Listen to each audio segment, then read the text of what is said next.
Welcome to the Corporate Venturing Insider Series, where I interview top practitioners in the CVC world and learn with you the best practices and golden nuggets that they have accumulated over their career. In this episode, we will be learning from Faran Nouri, founding member and partner at Lam Research Capital. Faran, could you take a few minutes to share your story and how you got to where you are today? Sure. Good morning, Nicola, and everybody who's tuning in. I'm a fan of this series and I'm excited to be joining the conversation. As for my own journey into corporate venture, as there is no typical journey into the corporate venture world, mine was probably even more meandering than most. Educational wise, I have an engineering degree, electrical engineering, as undergrad. In graduate school, I got interested in solid state physics and physics of semiconductor devices. And after graduation, I joined HP Labs in Palo Alto, actually, was excited to come to Silicon Valley, which back in those days, there was actually some silicon in Silicon Valley as a device physicist. Then spent many years as semiconductor technologies in different roles, always R&D roles. And I was very excited. I loved semiconductor industry because the impact in the way we live was so obvious, right? There was a high impact industry. And I always thought the trajectory of my career was to become a CTO. But somewhere along the way, and many years in, I started wanting to have more of a business impact, felt that I did not have the opportunity to make business decisions, wanted more exposure on that part of the world. And then Moore's Law was maturing and it was harder to squeeze out more performance. And everyone thought the industry, people drew comparisons to how airplanes stopped getting faster and things like that. And so I reached a point that I decided to leave the industry actually, and made the intentional decision pretty late in my career and against everyone's advice to go to business school. And I made the decision to go to business school full time instead of doing a part-time MBA, really because I wanted to move that career behind and restart. I went to Stanford Business School, and post business school, I started getting involved with a couple of startups, investing. And then in 2014, Lam Research was looking to start its corporate venture arm.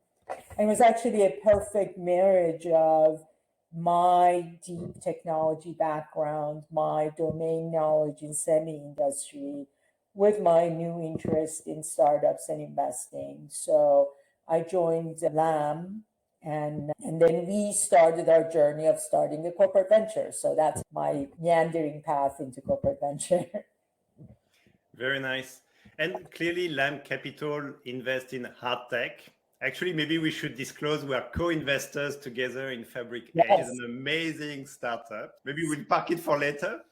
But it probably means that your very deep technical background is very helpful for making investments. You understand the technology at a deep level. And so the question is, what are the advantages of that? But also, does it create sometimes bias where maybe you fall in love with the technology more? Yeah, that's a really good question. I think overall, if you look at the background of people at Lam Capital, they all have a very deep technology background. People on my team and PhDs from MIT and Berkeley, and our industry is just deep technical hard tech that you just need that appreciation of the industry to be able to have good judgment about the kind of companies and what matters, what's differentiated. However, also everybody in our team, most people have MBAs, but more importantly, they've actually been at startups or a founder of a startup or early founder. We're not just technologists walking in with a technology background. You really need to have that entrepreneurship exposure as well, which is actually a hard combination. Actually, let me double click on that, because that probably means that when you're recruiting, you're watching out for this mixed skill set. So can you walk us through how you build your team? We're not a big team, so even more important that every person who joins this team is highly curated background. And I reached out to my own network and people I'd worked at Applied Ventures or CEOs of startups who had previously been in semi-industry. Those were the kind of backgrounds we sought. And I really do believe, even though it makes the recruiting really hard, and that combination is just really necessary. It brings that my own exposure to startups and trying my hand at startups taught me that it's really hard to do. And just like I have this really healthy respect for people who do it and that tenacity, and just realizing how hard it is. I think a lot of people don't realize that those overnight successes were really not overnight. And You know the sentence, overnight success takes 10 years. yeah, that's the overnight one, especially in hard tech. So I think that empathy and understanding what it takes and being on that side of having received the term sheets is just so important. That entrepreneurial mindset that you also need to bring to the investing as well. We do require that deep technical expertise just because our industry is so unique in many ways. It's hard to pick that up on the job. Yeah, I concur. We're the same. And we still have an investment associate position that's still open after 12 months of looking for someone. And we had one position, the portfolio program manager, that took 9 months to find the right person. So yeah, it can take a long time. Something you mentioned also in your introduction was you wanted to have business impact, and that's what made you decide to go for Stanford. Tell me more about business impact today. How much do you feel like the business impact you have is so much more than any other journey you could have taken? Yeah, so that's a really good question. Do I now have that business impact that I was seeking? I think that it's been a long journey itself, getting a corporate venture group off the ground and getting to that point that impact is acknowledged. And it's the most challenging part of starting a corporate venture group. And because that business impact takes time. We talked about those of 10-year overnight successes. We had 3 exits last year, but this is 7 years after we started the investment. And some of them seemed fast. So it is a long journey to pay off. And even the ones that we invested to with the idea of developing partnership or developing a supplier, it took a long time to get there. So the first few years, you have to live on faith and have people believe that you're going to get there and give you the time to get there. I feel like today, 7 years in, it's acknowledged that we are bringing value in many different forms. This is just constantly one of the challenges of corporate venture. Show that you are bringing that worth beyond the dollars to the company. And I think most VCs don't return funds until 7 years, if they ever return a fund. So I think you're doing already better than most financial VCs. Have been very fortunate financially. And from the beginning, I personally believe for the longevity of the team that we needed to keep the financial return in mind, even though we knew we can't lose money for the company. But we weren't started with the idea of bring money to the company.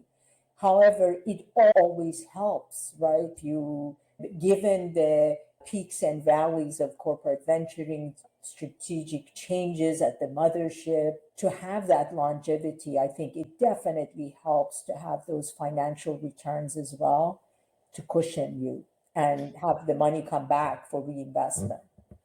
I like to think about it as you're going to be either perceived as a cost line of cost or line of profit. And if you have managed to do good financial discipline in your investments, you're going to be seen as a profit line, which is a very different conversation than a cost. But there's another element which you said, you didn't use that word, but I think that's what you really meant, which is patience. You need the mothership to understand there is patience into venture capital. It takes a long time. Do you find you as a founding member, you went through this big pivot, it's a small team. Do you sometimes find yourself as a startup inside the bigger company? Yeah, totally. We're a big company and we are by necessity have our processes, have the kind of processes that a large company has, and we can't move. We need to function like a startup and move at the speed of our startups. And with all the companies that are coming to us from all kinds of changes that are going in the world, from AI and connectivity and all that, we have to be really nimble and have that startup speed, which is another way that having the group all having had entrepreneurial experience really helps. Very nice. Let me ask a question, which is, I think, a golden nugget of what you mentioned, which is, even though you pivoted, even though some of your investments were no longer strategic and you made it clear to them, you would still follow investments when it made sense, which I think is amazing to do because it shows your respectful CVC to the entrepreneurs. But can you double click on when would it make sense, when it would not make sense? How do you make these decisions? Always try to be a good investor. We continued the networking with our startup CEOs. If we could connect them to, at that point, we had developed a very rich ecosystem with our venture, in that case, institutional venture investors in life sciences, to continue to support them in fundraising and, if it makes sense financially, to continue investing, but no longer had that relationship of seeing partnership or looking at strategic returns anymore. In terms of follow-on investments, in general, our strategy is, of course, if a company is highly strategic to us and we have a partnership with them, then we will be more active as follow-on investors. But in general, we think about it as a financial investment and trying to do the right thing. Very nice, which is the best practice. So thank you for sharing that. Can you walk us through the decision-making process for you and your team on what do you consider and how do you decide to invest in a company?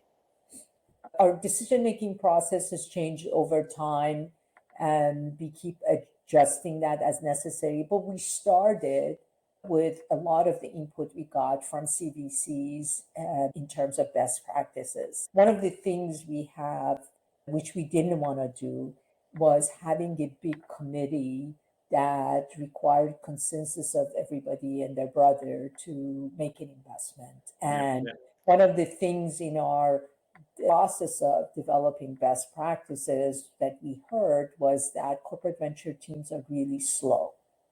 And even though today we do a lengthy diligence compared to institutional venture groups, I'd say our diligence part is much more detailed and lengthy and going to IP and all that.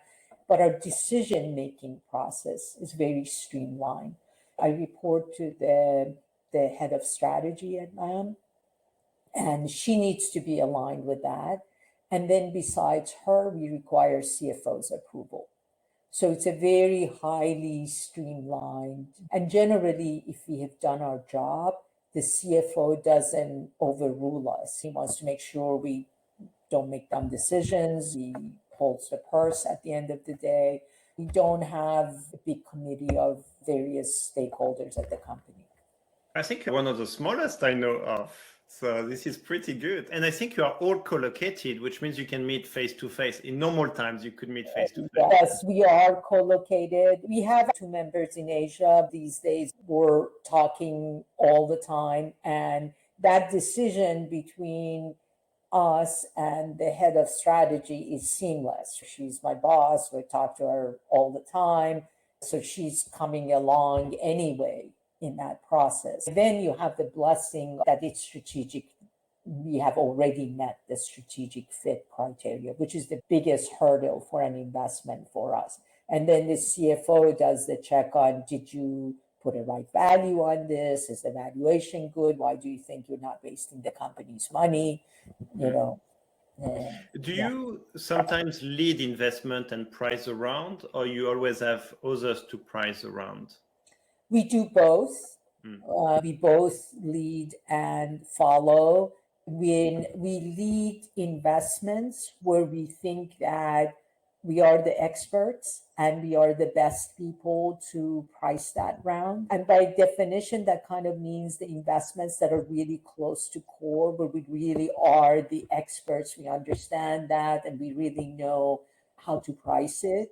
Then we lead that. And those are the ones that we probably take a board seat in those cases. But other than that, we're just as comfortable if it gets a little bit further from the core. We're just as comfortable joining the round. And then we like to take board observer roles in those cases. So this is actually something very interesting to talk about best practices about board membership. And here it's even more critical because you just mentioned this is for the one you're very close to core. And this is where you take a board seat. And of course, the loyalty is to the portfolio company. How do you handle, in terms of best practices, these potentially two different points?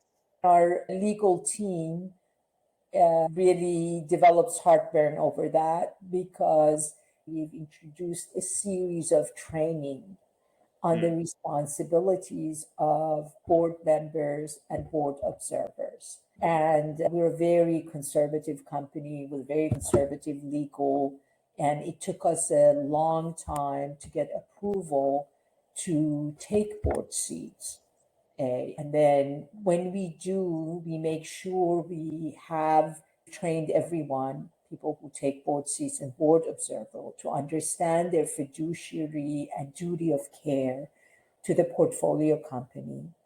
And we put firewalls between people who sit on the board, and of course the company needs to approve it too, and people who are on the product side that may have exposure. And also that's partially to protect our guys from IP contamination as well. So we really need to be careful on both sides that there's no IP contamination.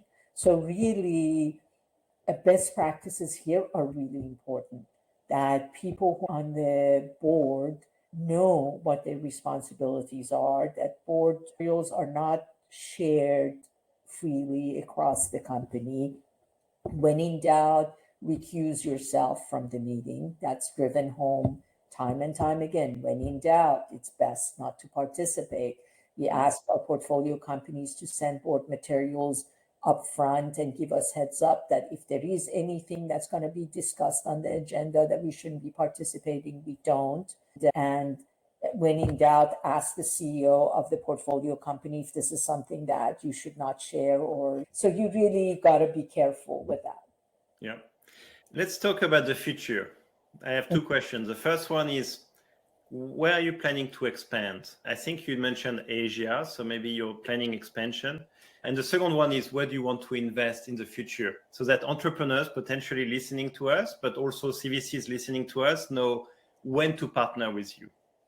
So thank you for that question. We have one person in China that heads our activities in Asia. We just hired a new person in Taiwan, and we are looking to develop the ecosystem in Taiwan around our customers. We want to go where our customers are. Our customers are very global: Korea, Taiwan, Europe.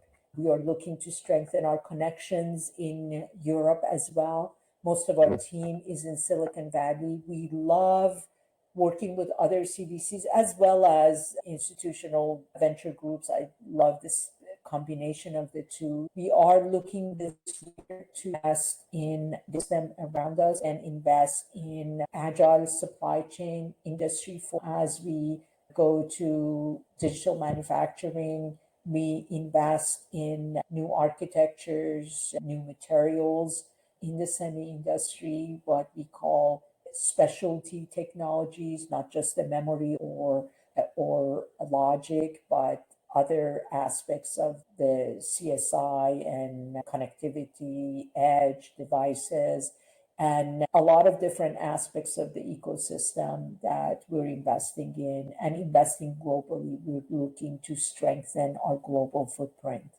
largely through collaborations. Very nice. My last question, what are you most excited to invest in the next 6 months? In the next 6 months, we actually are looking at a few companies in our own space globally that semi industry is once again sexy again. And once again, we see money flowing in the industry and new startups forming. And also, the other thing is sustainability. Another thing I didn't mention, but we're looking to invest in, and it's very exciting to look at climate tech as it applies to semi industry. And that's a new region that we would love to hear if there are entrepreneurs or investors in listening. That's an area we are looking to invest in. Perfect. Faran, thank you. This was really an amazing conversation with a number of golden nuggets all along the way. Thank you. Absolute pleasure. It's always fun to tune in and to listen to you. Thank you. Take care.